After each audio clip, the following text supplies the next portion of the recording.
Internet अब चलेगा मजीद तेज रफ्तारी के साथ। मुल्क भर में 5G सर्विस का बाज़ाब्ता आगाज हो गया। वज़ीर आज़म हाउस में मुनक़िदा तकरीब में मोबाइल कंपनियों के नुमाइंदों को 5G लाइसेंस जारी।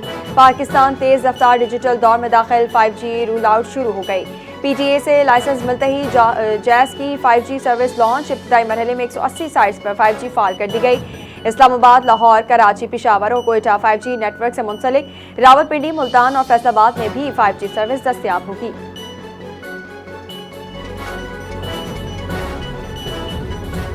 पाकिस्तान के 3 टेलीकॉम ऑपरेटर्स को 5G स्पेक्ट्रम लाइसेंस जारी कर दिया गया है। आज के जदीद इनकलाबी दौर में 5G स्पेक्ट्रम से मुतालिक शानदार इक़दाम किया गया। जदीद टेक्नोलॉजी का फ़रोग़ सनअत, ज़राअत और IT सेक्टर में संग मील की हैसियत रखता है।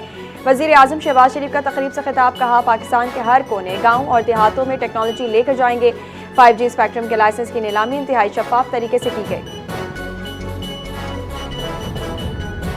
ईरान आबनाए हुर्मत से गुजरने वाले जहाज़ों पर ट्रांजिट फीस आयद करने की तजवीज़ पर गौर शुरू कर दिया। यह इक़दाम इस अहम आबी गुजरगाह पर ईरान के बढ़ते हुए कंट्रोल को मुआशी फ़ायदे में तब्दील करने की कोशिश हो सकता है। गैर मुल्की खबरसां एजेंसी का दावा, अमरीका और इसराइल के साथ जारी जंग के आगाज़ से ही ईरान ने इन जहाज़ों की नकलो हरकत मुतासिर की है। एक ईरानी रुकने पार्लिमान ने कहा कि एक बिल ज़ेर गौर है जिसके तहत आबनाए हुर्मत से गुजरने वाले ममालिक को, चाहे वो तिजारती सामान, तवानाई और खुराक की तरसील कर रहे हों, ईरान को टोल और टैक्स अदा करना होगा। ईरानी मीडिया का दावा। अमेरिका की सऊदी अरब में मौजूद अमेरिकी शहरियों को फौरी तौर पर मुल्क छोड़ने की हिदायत। सऊदी अरब में मौजूद अमेरिकी शहरी कमर्शियल परवाज़ों के जरिए जल्द अज जल्द मुल्क से रवाना हो जाएं। अमेरिकी सिफात खाने का बयान, कहा सऊदी फ़ज़ाई हुदूद में मिसाइल और ड्रोन हमलों के खतरात में इजाफा हो रहा है। रियाद, जद्दा और दमाम के एयरपोर्ट्स फ़ाल हैं और शहरी खला के लिए दस्तयाब हैं। शहरी सऊदी अरब के वार्निंग सिस्टम की हिदायत पर अमल करें और अपनी हिफाजत को यकीनी बनाएं।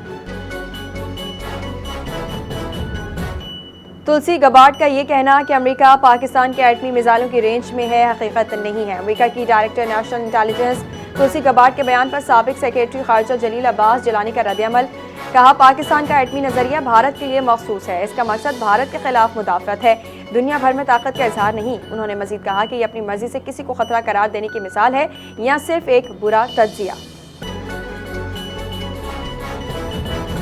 सुई सदर ने गैस फराहमी का नया शेड्यूल जारी कर दिया। चांद रात से ईद के पहले दिन गैस दिन भर दस्तयाब होंगी। तमाम दिन से रात 12 बजे तक गैस की फराहमी बिला तातुल जारी रहेगी। ईद के दूसरे रोज़ रात 12 बजे से सुबह 6 बजे तक गैस मअतल रहेगी। ईद के तीसरे रोज़ सुबह 6 से रात 12 बजे तक गैस दस्तयाब होगी। ईद के चौथे रोज़ सुबह 6 से रात 10 बजे तक गैस दस्तयाब होगी। 24 मार्च से रात 10 बजे से सुबह 5:30 तक गैस की मअतली का साबिक शेड्यूल बहाल होगा।